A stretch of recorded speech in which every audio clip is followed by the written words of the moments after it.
sangat tidak rasional kalau ada yang terlalu berani Pak Bobi mengatakan ini 31 Desember nanti 2024 pekerjaan revitalisasi ini selesai. Dari pekerjaan-pekerjaan dia ini kelihatan memang dia lebih banyak uji coba.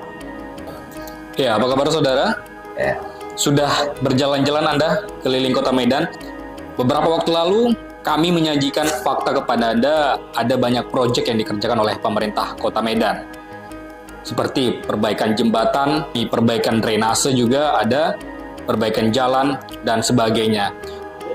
Proyek yang dikerjakan nampaknya tidak optimal. Dan kami tertarik sekali ada kata-kata yang terbaik yang kami dengar di dalam refleksi akhir tahun 2023 lalu dari Koalisi Masyarakat Sipil Sumatera Utara terkait menyoroti dari kinerja Wali Kota Medan, Bobi Afif Nasution. Seperti apa komentar dari Koalisi Masyarakat Sipil Sumatera Utara?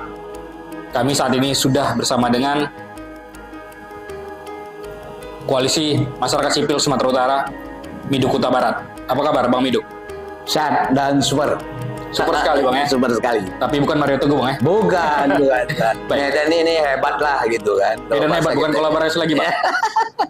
Ya saat ini setahu kami Sumut yang hebat. Oh, Sumut hebat ya. Berarti tagline-nya sudah berbeda. Ya, Sumut hebat, Medan ya kolaborasi katanya berkah. Kolaborasi. Tapi ya, kalau bicara Sumut hebat, ya, kita masih intermezzo nih Bang. Ya. Sumut hebat kok bisa diganti ya? Padahal ini PJ, ya, bukan gubernur, pilihan dari masyarakat Bang ya. Ya. Tapi itu intermezzo saja. Siap. Kalau kita berbicara kinerja Wali Kota Medan, kemarin kami tertarik dengan bahasan yang Abang bahas. Makanya kami saat ini mau membuat janji dengan Abang untuk berdialog sedikit. Ya. Seperti apa penilaian Abang? Proyek yang dikerjakan oleh Wali Kota Medan, nampaknya tidak optimal Bang. Ya. Komentar Abang? Ya, kalau kita lihat 29 Desember, saya datang lagi ke lapangan Merdeka akhir tahun lalu. Saya lihat dari atas, dari lantai 2 ruko yang ada di sisi utara, pekerjaan-pekerjaan basement di bawah itu nampak ya belum Baik, kami penggal dulu. Terlihat. Kita membahasnya satu-satu dulu Bang ya. Ini kita akan membahas masalah Lapangan Merdeka. Baik, salah satu proyek yang dikerjakan Wali Kota Medan. Ya.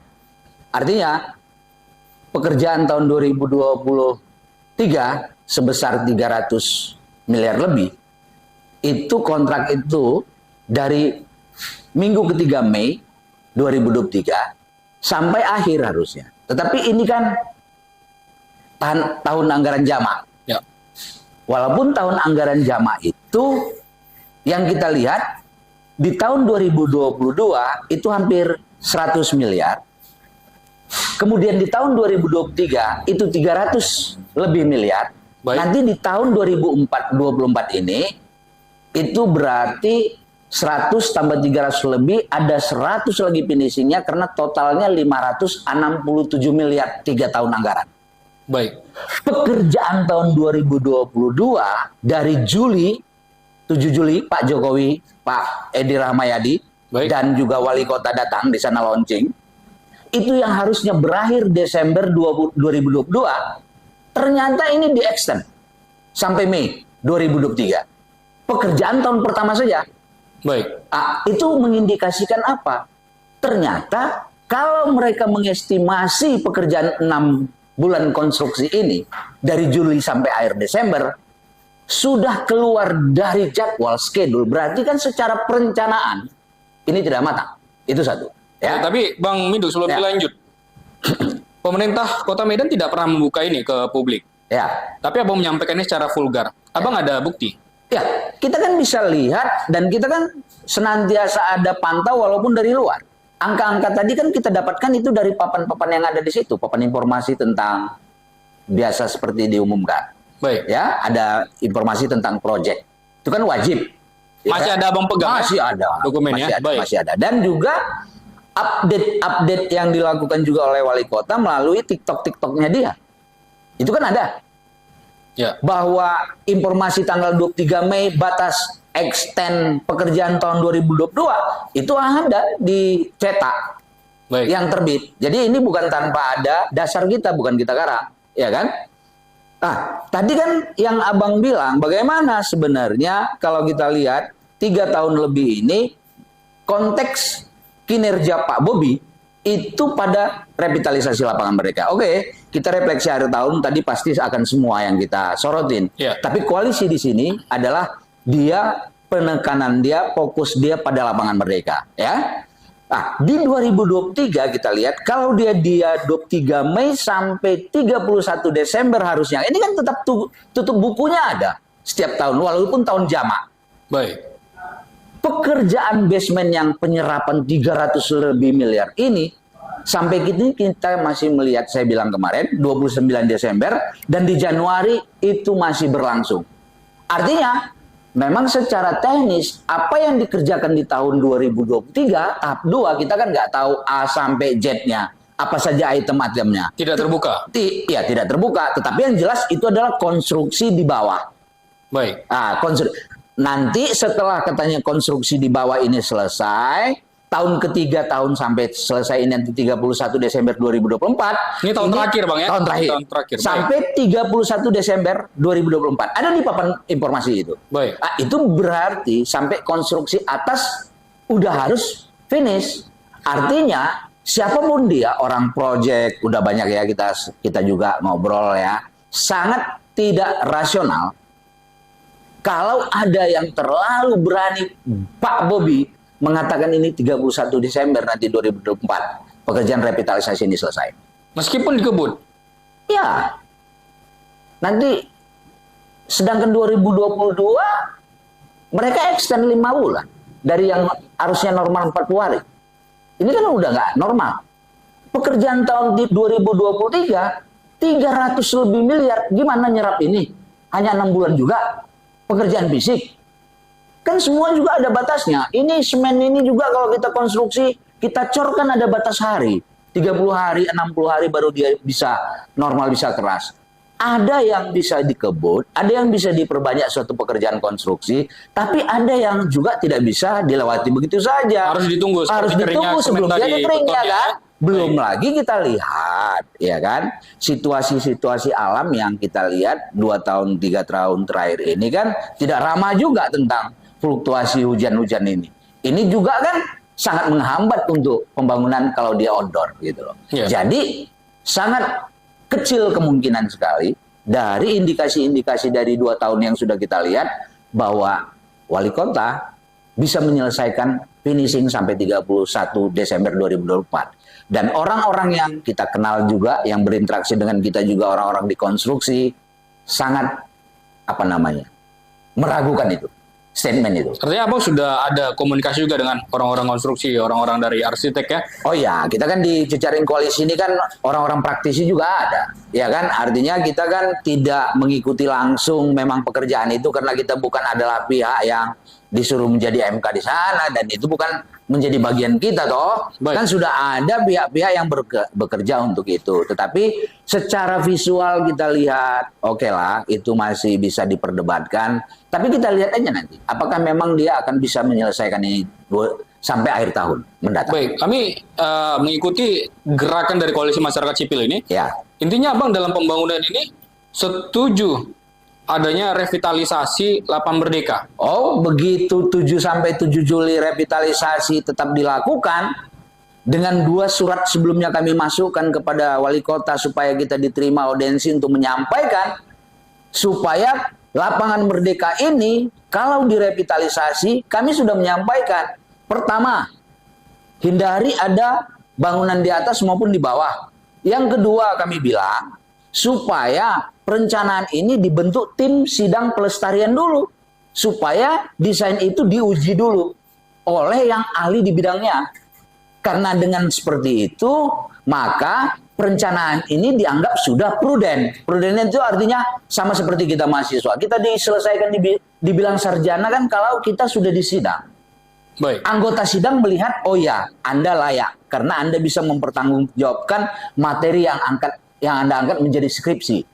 Seperti itulah kami anggap kalau Pak Wali Kota supaya jangan nanti ceroboh ataupun gegabah. Sebenarnya kita kan ingin melindungi dia, ingin melindungi juga nama baik presiden. Baik. Bayangkan ini dia launching presiden. Bagaimana kalau perencanaan ini nanti banyak masih bolong-bolongnya? Kan nanti ini akan juga berdampak pada mereka. Sebenarnya kita bantu, tapi dia tidak menerima surat kita. Kita buat juga melalui surat bernyurat, kita buat juga melalui media, kita konferensi pers di sana, ya kan? Kita bilang, ini kita bukan non-stop, tetapi pastikan bahwa secara perencanaan ini udah benar dan layak. Baik. Maka setelah kami pelajari, dan sampai kita kemarin kan, Frans, sampai kita ke RDP, sampai 3 kali di DPR, bahkan DPR tidak bisa akses dokumen itu, tidak bisa berikan kepada kita. Kita melihat dokumen perencanaan yang pernah dipaparkan oleh arsiteknya, Suhardi namanya ya, masih kita melihat banyak bolong-bolong secara mekanismenya.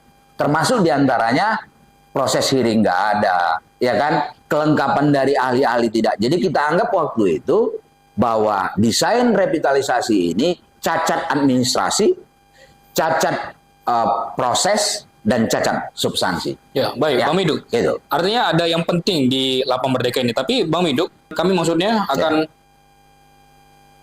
menyampaikan pandangan berbeda tentang Lapang Merdeka ini. Kami ingin membuka sejarah beberapa tahun yang lalu. Lapang Merdeka ini dulu sempat menjadi pusat jajanan, pusat kuliner bagi masyarakat Kota Medan.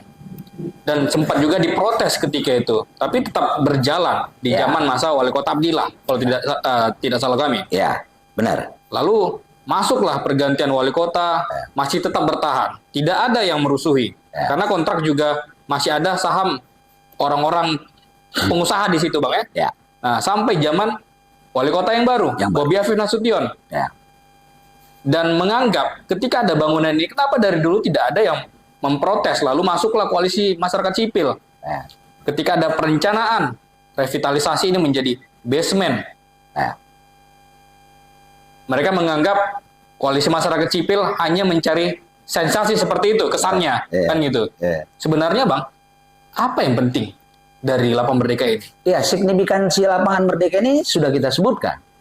Makanya ketika pembangunan parkir di sisi timur 2014, disitulah koalisi mulai melihat bahwa okupasi, ya, atau okupasi ini perampokan terhadap aset Lapangan Merdeka ini mulai digerogoti. Karena di sisi kanannya sudah berdiri pusat jajanan. Jadi perjuangan dari 2014 sampai 2021, 7 tahun tuh, ya kan? Kita sampai menang di pengadilan 17 Juli tahun 2001, sampai wali kota banding, menang pengadilan tinggi, sampai ke 3 Februari 2022, tetap kita sudah inkrah. Putusan pengadilan 14 Juli tahun 2021 memenangkan kita. 28 Oktober 2021, wali kota Medan akhirnya menetapkan Lapangan Merdeka menjadi cagar budaya. Bersama dengan 92 bangunan-bangunan yang lain. Memang sebelumnya sudah ada 42-an. Berarti 42 menjadi 93, ada 51 bangunan yang bertambah. Ya kan? Hanya saja dalam 28 Oktober 2021,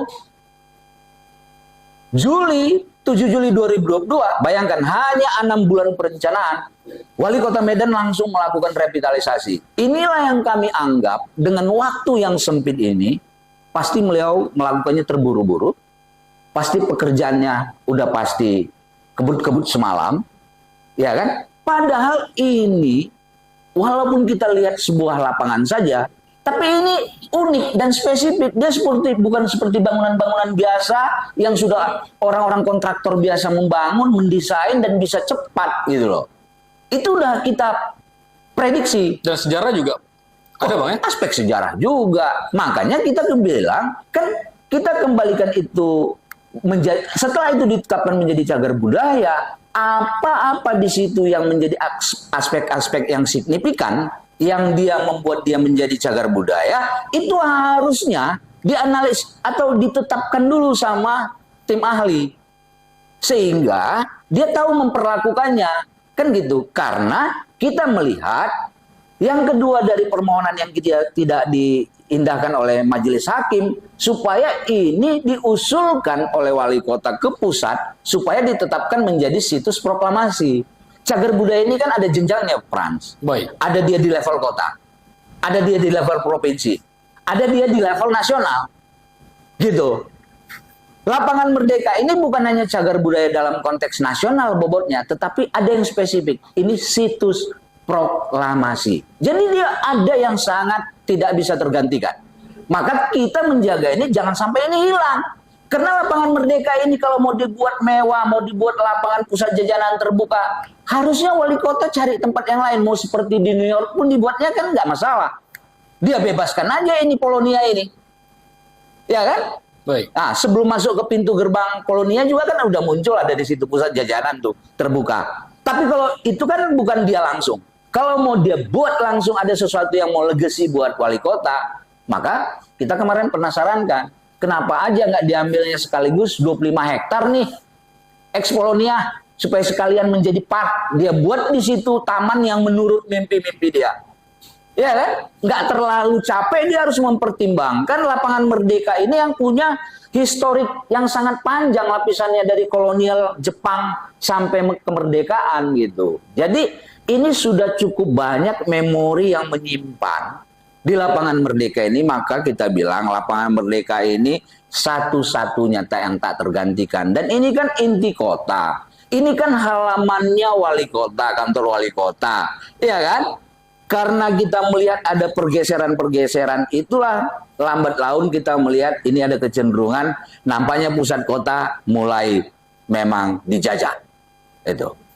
Begitu. Baik. Ya. Itu persoalan lapangan Merdeka, Bang. Ya. Kalau Abang melihat ada beberapa proyek yang dikerjakan oleh Wali Kota Medan. Ya. Seperti apa komentar Abang? Oh ya. Ya, kita sebenarnya koalisi ini nggak mau kemana-mana. Koalisi awalnya tetap fokus pada persoalan lapangan Merdeka ini sampai dia ditetapkan menjadi situs proklamasi yang grade-nya nasional. Kita fokus pada itu aja. Baik. Masalah ini dikerjakan 3 proyek tahunan ini pun kita nggak mau ambil pusing di situ. Ya kan? Tapi ini bagaimana menjadi dia ditetapkan menjadi situs nasional. Hanya belajar dari sini dan yang lain ya. Kalau ke sana pertanyaannya. Kita melihat sampai tahun pertama kedua kita tidak terlalu mau nyorotin kinerja Pak Wali Kota ini. Karena sudah adalah DPR itu yang punya kerja. Atau dia pemantau pembangunan di Medan. Ya kan? Tapi kita melihat dari mulai dia yang pertama launching Kitchen of Asia. Ya kan? Kita lihat hampir 2 bulan ketika dibukanya kuliner di sana, kita merayap tuh setiap jam 5 mau masuk kota. Waktu itu saya diwawancarai sama Medan Post. Ini ada apa? Saya bilang orang dari ahli jalan, yang namanya penghubung utara dan selatan Medan, itu kan jalan Kesawan. Orang ahli transportasi aja bilang itu urat nadi utama. Jangan ditutup, karena itu penghubung.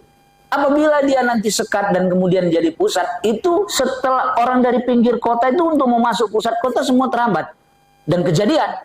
Dibuka kuliner, dia 2 konflik ya. Pertama, dia berlawanan dengan kebijakan gubernur. Karena gubernur waktu itu bilang COVID, semua tempat-tempat yang untuk mengumpulkan massa, itu kan dilarang. Hindari tempat-tempat berkumpulan. Dia konflik ke sana. Yang kedua, Bobi konflik dengan masyarakat sekitarnya. Kenapa? Karena ketika dibuka di situ pusat jajanan, yang sekitarnya ini mendapat dampratnya aja. Kesulitan untuk keluar, kesulitan untuk mereka akses. Karena yang jualan di sini juga bukan orang-orang setempat yang dia utamakan. Akhirnya setelah 2 bulan toh ditutup kan. Kita mulai melihat, oh ini berarti perencanaannya juga tidak matang. Nah, saya masuk yang kedua. Ketika dia buat ada di hari tertentu ada perpakaian etnis di dinas. Baik. Konflik juga. Ya kan? Tidak matang juga. Udah. Yang ketiga, dia buat e-parking pusat kota. Ya kan? Yang terjadi apa? Sampai sekarang pun kita tidak pusat inti kota ini kita mau bayar pakai parking, kemudian kadang dia nggak punya alatnya. Ya kan? Semuanya juga akhirnya kita berikan dengan manual. Sampai kini berarti 3 tahun nih. E-parking juga nggak berjalan baik. Udah. Yang keempat, drainase. Selesai nggak drainase? Sampai kini masih terbengkalai. Ini udah tahun yang keempat. Medan bebas banjir katanya sama gubernur. Bebas 2020. 3 tahun betul. Kita bebas betul ini banjir oleh itu, ya kan? Banjirnya bebas, Pak. Ya, yang kelima. Baik. Dia robohkan gerbang-gerbang pintu masuk ke kota. Masyarakat etnis Melayu marah. Identitas kita udah mulai diobrak-abrik nih sama si wali kota. Dia janji nanti gerbang-gerbang itu dia akan buat desainnya bercirikan etnis. Setelah selesai tahun kemarin kita lihat apa yang terjadi. Kita ditipui sama wali kota ini, ya kan? Poin saya adalah bahwa dari pekerjaan-pekerjaan dia ini kelihatan memang dia lebih banyak uji coba. Masyarakat Medan waktu itu banyak juga yang marah sama kita kalau mengkritik. Dia bilang, kamu ini kok ribut sekali sih, inilah kesempatan wali kota ini bisa punya APBN masuk, punya kekuatan yang kuat. Kan pekerjaan belum selesai, kamu kok kritik aja sih? Ada juga yang bilang gitu. Gitu loh. Ya kan, kasih kesempatan Bobby gitu. Ya kan, jangan belum apa-apa kita udah ribut gitu. Oke, kita diam, tapi setelah pekerjaan-pekerjaan yang dikerjakan itu kita lihat, kayaknya benar juga nih. Ya kan, orang muda ini yang cepat dikarbet ini tadi pun, ya kan, tidak mampu juga untuk mengumpulin tenaga-tenaga ahli yang bisa paham pekerjaan berarti. Kita nggak mengharapkan dia paham, tapi kan orang yang mengerjakan pekerjaannya, seperti misalkan Pak Anies, dia hadirkan TGUPP, tim ahli percepatan pembangunan di DKI. Itu kan orang ahli dia kumpulin, lepas ada pro kontra. Tetapi Anies memang di level kebijakan dan strategi. Tetapi di tataran teknis dia kumpulkan ahli. Dia jadikan ini, kita belum melihat siapa sebenarnya ahli-ahli yang mengelilingi Bobby ini gitu loh. Dan wajar toh sebelum ini rebak habis-habisan juga nanti menjadi mangkrak dan merugikan APBD yang 7 triliun ini, masa kita nggak bisa bicara kayak gini gitu loh. Baik, Bang Mido, terakhir. Apa yang ingin Abang sampaikan kepada Wali Kota Medan, Bobi Afif Nasution, dan juga masyarakat? Oke, makasih. Tadi saya sudah mengatakan tentang sekilas apa-apa yang sudah dilakukan Pak Bobi dari tahun pertama sampai akhir 2023. Gitu ya. Itulah yang menjadi dasar saya ketika saya membaca ada koran benih tahun 1916 itu diterbitkan pertama sekali oleh yang namanya Muhammad Samin. Saya membaca ini ketika Iwan Azari, doktor sejarawan dari Unimed, mengangkat kembali tentang hal itu. Ternyata dia menerbitkan koran Benih Merdeka namanya. Pada masa itu bukan di Jawa saja ide-ide tentang kemerdekaan ini sudah muncul. Tetapi di Sumatera Timur ini juga, yang kita ada kesultanan-kesultanan, sudah ada tokoh-tokoh pergerakan yang memunculkan tentang kemerdekaan, Benih Merdeka. Nama koran itu Benih Merdeka, terbit 1916. Nah, di sana ada seorang pujangga namanya Muhammad Yunus. Dia pakai nama samaran. Nama samaran dia pakai namanya Pan Arde, ya. Dia menulis sebuah pantun, dia bilang begini. India bukan tanah wakaf. India bukan nasi bungkus. India bukan rumah komedi. Itu membuat telinga para kolonial merah. Saya ingin katakan kepada Pak Budi, Medan ini bukan tempat uji coba, gitu loh. Medan ini bukan tempat lompatan ajang karir, gitu. Medan ini juga bukan untuk kerabat dekat dan konco-konco untuk meraup keuntungan yang APBD 7 miliar dan tambah yang lain-lain ini, gitu loh. Medan ini adalah kota yang sejak awal dia sudah didesain baik. Bahkan dari narasi yang lama kita sebut Medan ini Paris Panjapa. Medan ini sekarang satu-satunya kota strategis di luar Pulau Jawa.